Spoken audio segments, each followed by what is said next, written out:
What is up, guys? It is Will Sports, and what the fuck? Damian Lillard has just been traded after months of speculation, after months of different types of reports saying he doesn't want to go anywhere. He does want to go somewhere, but only one place. These teams don't want him. These teams do want him. It has been a roller coaster of just reports and just speculation and all that. And now we finally know where he's going. Damian Lillard has been traded to the Milwaukee Bucks, as he will be teaming up with Giannis and Chris Middleton there. And the Blazers will get back in return for Dame. They will get Drew Holiday, DeAndre Ayton from the Suns, Tumani Kamara, his son's draft pick from this past draft, 2029 first round pick from Milwaukee, and 2 pick spots from Milwaukee. Suns were the third team in this trade that I think were key in making this deal be able to go through to get the Blazers the type of compensation that they wanted.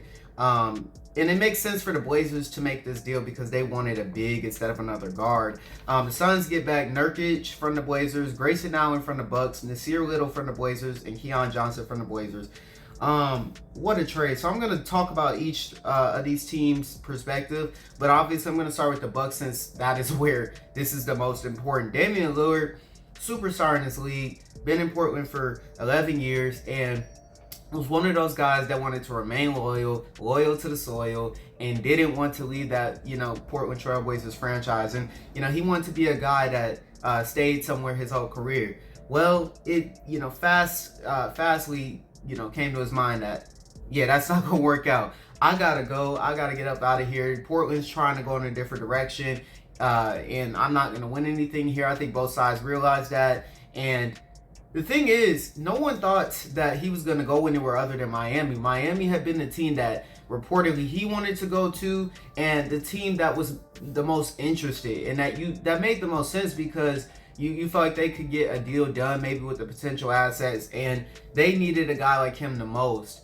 But instead, Milwaukee comes out of nowhere and gets this deal done. Milwaukee gave them a good return, but I don't think this is a deal that I thought for Dame you'd get more or you'd get something crazier. But it's still a good return for the Blazers. I think when you look at this Dame and Giannis pairing now, and then you still got Chris Middleton there, you still got Bobby Portis and Brook Lopez. I mean, this is a starting five. This might be the best starting five in the NBA now. But you have 2 legitimate superstars on your team now. You upgrade from Drew Holiday to Damian Lillard. That's really all you're doing. And the Bucks had heard all the noise with Giannis about, if there's a better opportunity for me to win somewhere, I got to take that. Well, they listened to that and they said, you know what, since you're saying that, we aren't losing. We aren't taking any chance. And a great organization, when they hear stuff like that, they're not going to play the victim. They're not going to try to look to trade that player. They're going to try to make that player situation better. And the Bucks did that. They upgrade from Drew Holiday to Damian Lillard. You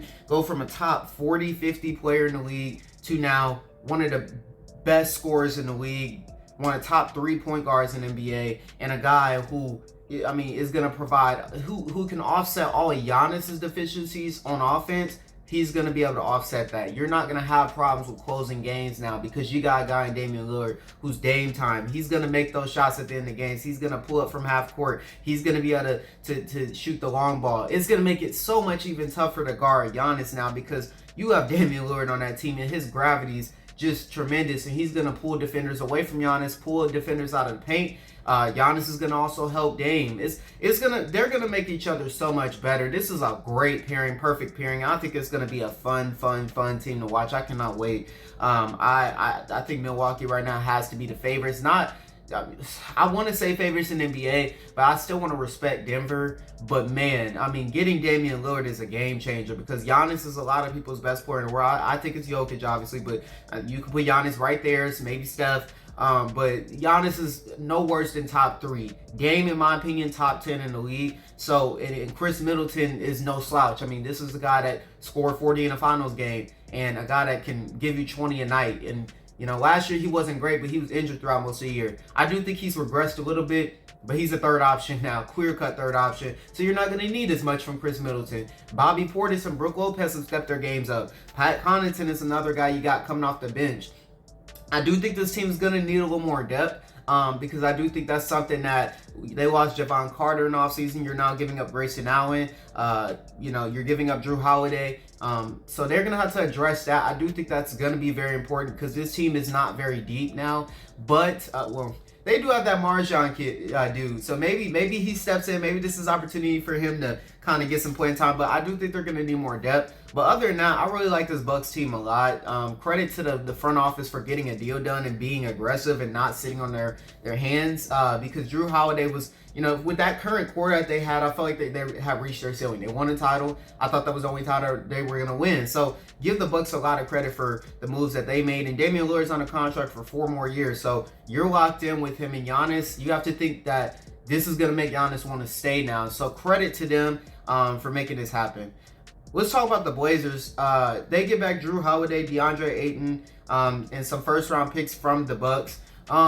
I think the key thing for the Blazers is that they wanted a big. They did not want a guard. And every team that seemed to be interested was trying to give them a guard. And Miami, most notably. Miami's key asset in that trade was going to be Tyler Hero. The Blazers didn't want Tyler Hero. So you would have to figure out a third team. And I guess Miami just could not find a third team that wanted Tyler Hero. Or Miami just wasn't, they didn't think anyone else was, trying to go after Dame maybe. And so Miami really kind of played themselves because now you don't have Dame. And you literally lost so many guys. You lost Max Strus. You lost Gabe Vincent. And you really don't have anything to show for it now. So I think it's going to be tough selling out to Miami Heat fans of what we do next. But you look at this Blazers team, you now have a different direction. You have a big in DeAndre Ayton who's not a great player, but he's still a 17-10 type of guy. And I think in a different situation now where there's less expectations and, he can play alongside guys that are more along his timeline. I think he can have a good effect for them. And they needed a big, like I said, they needed front court players because they have enough backcourt players. You have Scoot, you have Simons, you have Sharp. Those three can all start, in that backcourt, and then you needed guys that can fill in your front court. So I think that was something very important for Blazers, as well as getting draft compensation.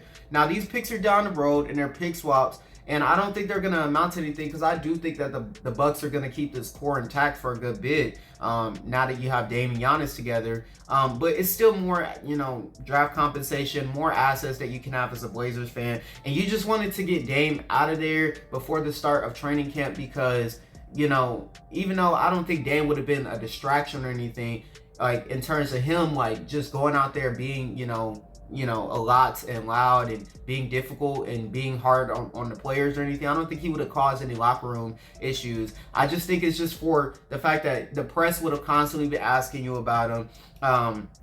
And you would have to been thinking about this stuff while you're trying to start the season. It would have just been a lot of distractions for the franchise and for, the coaching staff and stuff like that. I think it was best to get him to another destination before, training camp. So they were able to do that. Drew Holiday is somebody that, maybe they'll try to flip him for something else, but at the very least, he's going to be someone that can be a veteran leader for guys like, Scoot and Shaedon Sharp. So at the very least, I think that's huge. He's still an all-world defender. I'm sure someone would love to pick up a Drew Holiday. So I think that could work out for the Blazers in terms of getting more back for him. And he was probably throwing a deal because to make the salaries work. And the Bucks were going to have to give up something. So the Blazers probably were like, well, let's get a flippable asset in return at least. So, and like I said, they get the draft pick in 2029. They get 2 pick slots from the Bucks. So solid deal. I don't know what other deals were out there, so I can't really say if it's the best deal they could have gotten. I think it's probably a better deal than the Miami deal just because Miami was offering you Tyler Hero. They probably had better draft compensation, sure, but you didn't need Tyler Hero. And Miami was a team that was not trying to give up too much. And from what it seemed like, they weren't willing to give up everything that Portland wanted. And it just didn't seem like it was going to work. And, I would have loved to see Dame in Miami. I really would have because I thought they were this close and he was exactly what they needed. But, they didn't do a good enough job trying to get that done. And you can only blame the Miami Heat for that at the end of the day. It is what it is. But, good return for the Blazers, I would say. And I think starting a new era, you have to be excited as a Blazers fan. You got Scoot, you got Shaden Sharp, you got Anthony Simons, you know, now DeAndre Ayton to add to that. And, you know, I think they're going in a good direction as a franchise, finally making the right decision to pivot out of that Dame era, even though it's going to be a sad day for Blazers fans. And for the Suns, you know, they're probably the least important of these teams, but I think it was still solid. I don't think I think Nurkic is worse than Ayton, but I don't think it was really about that for the Suns. I think they were just trying to get depth in this trade, and they did. Grayson Allen's another guy you can play off your bench. And that's huge for this team because they needed it. I mean, they added Ball, who I'm assuming is somebody they're gonna want to, you know, play. Yuta Watanabe, I don't know how to say that dude's name, but yeah, you added him.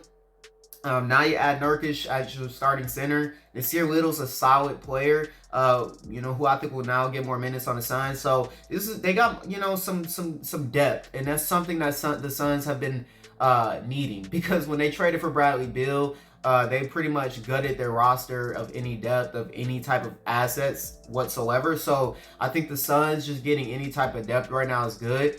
They obviously have that big three who they're going to lean on heavily, but now you have Nurkic, you have Allen, you have Watanabe, Ball, and you filled in that roster pretty solid, pretty nice. And I think if you're the Suns, you got to feel good about this team and their chances to compete in the West. So I think it was a solid return for them. Ayton was not working out there. And like I said, I just think he needs to be in a different place. And a lot of times in NBA, when players aren't playing well, it's just about just them getting a change of scenery and getting a fresh start somewhere else. It really can reinvigorate a player and make them, you know, go back to what you saw in them before. So I think this is good for Ayton. I think it's good for all, you know, for the Suns. To get some extra depth and to, you know, fill in that roster a little more. Nurkic is a guy that can score, but he's not a great defensive big, so it's going to be interesting to see how they do defensively, because I don't think this team's going to be great defensively. I don't think they have the guys that can really guard. They're not really big either. You know, Ball is not a great defender. Nurkic is not a great defender. KD is probably your best bet there. In terms of, you know, interior presence, protecting the rim, being a good on-ball defender. He's probably your best bet, but he's 35 now. I mean, you know, how much, and you're going to ask a lot of him offensively, so how much is he going to be able to guard on that end? It's going to be really key that, you know, they're scoring a lot of points, because I think they're going to have to outscore a lot of teams to win games. But yeah, I think for all three of these teams, I think it's a trade that makes sense. There's not a single part of this trade where I'm like, why would you do that? Because there's always something like that in NBA usually where trades go through and you just like, I feel like you could have got more, or I don't think this makes sense. I feel like this is such a you know, ballsy move. It doesn't make a lot of sense. But all these teams made a move that I think makes sense for their franchise. Bucks get another superstar to pair alongside Giannis after he's been kind of applying some pressure to the franchise. Blazers get back a big and get back some more, you know, draft compensation and get to move off of Dame and get to move fully into their rebuild into a different direction as a franchise. I don't think they're going to be a terrible team either. The Blazers are going to be a competitive team this year because Scoot's really good. Anthony Simons is damn near an all-star level player. Shaden Sharp, when he got more playing time last year, more opportunity, he was averaging 20 a night. DeAndre Ayton, like I said, is a 17 and 10 type of guy. Jeremy Grant averaged 20 last year. And John C. Billups was a good coach. So the Blazers are going to be a competitive team. And the Suns, you add more depth. And, you know, now you can get off of that Ayton problem and, you know, kind of have a different sense of direction when it comes to that and be a lot more focused and locked in as a locker room.